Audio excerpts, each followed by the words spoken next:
His career really took off when he, with Enzo Piano, got the commission to build the Pompidou Centre in the early 70s, and the Pompidou Centre has become, in a city renowned for its architecture, an iconic building in Paris. And of course then the Lloyd's building in London is the other exemplar, sort of 15 years later, and again in a city, a world city like London with many famous buildings, the Lloyd's building is one of those buildings that stands out. So it sort of defines Rogers. You see the pipes and the lifts and so on the outside of the building, rather than hidden away behind panels. And they're visually very distinctive, aren't they? I mean, modernist architects continue to produce buildings that do stand out from the crowd. Do you think in the search for buildings that stand out from the crowd, there is a danger that form starts to take over from function, or do you think the balance is still pretty right?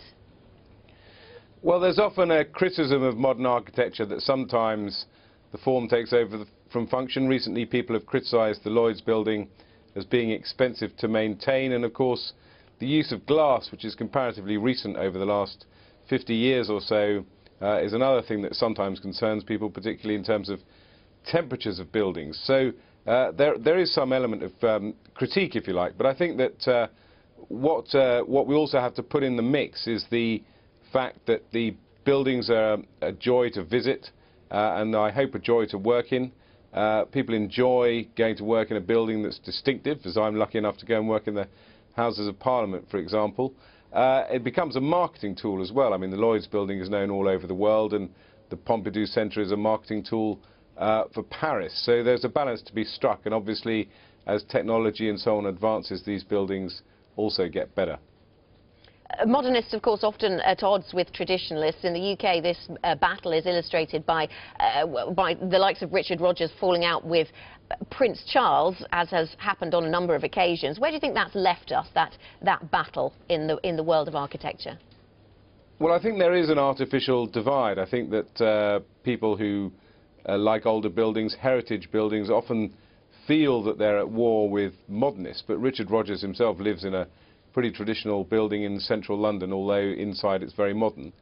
And I think actually there is room for the two sides to come together. That's something I'd like to achieve as the Minister with responsibility for architecture, where we can see our heritage as not set in aspic, but as a living, breathing thing that can be updated and modernised and move with the times, and that the old and the new can coexist. But at the moment there is, I think, a bit of a standoff between the two areas, and it'd be good if we could bring them together. Sometimes a modernist extension can actually enhance an older building, and similarly modernist architects, I think a lot more of them recognise that they don't need to sweep away the old in order to make their statements about the new.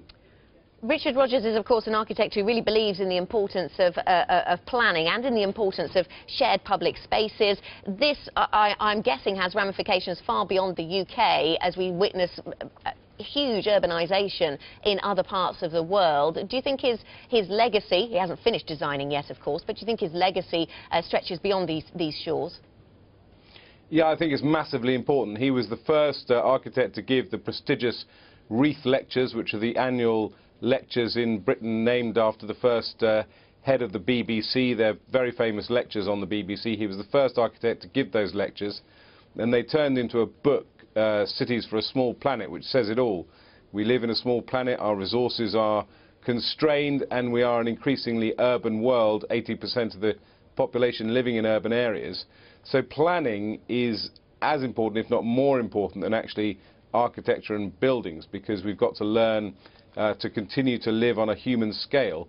And I think his contribution to those debates should be recognised alongside the stunning buildings that he's also helped to create. It's a big debate. I've commissioned an architecture review led by another architect, Terry Farrell, who again has made his name now more in the planning sphere than in buildings, because we all have to constantly look at how we live in a sustainable environment, use our resources well, and, as I say, keep our cities on a human scale so that people can still enjoy living with them. And that goes back to the debate about heritage and modernism, because, of course, in London, for example, one of the reasons people love London is partly its heritage buildings, but also its great green open spaces, which are a vital part of any city.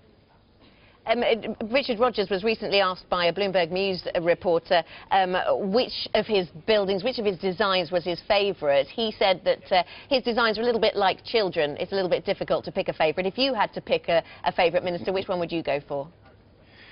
Well, I think I would probably still go for the Lloyd's building. I mean, he designed the Millennium Dome, which again is an iconic building in London, and also Terminal 5. So a lot of people coming through, arriving in London will walk through a Rogers building. But I think the Lloyd's building, the Pompidou Centre was the sort of first statement of intent, but it's an early building. And the Lloyd's building is a more mature Richard Rogers at the height of his powers.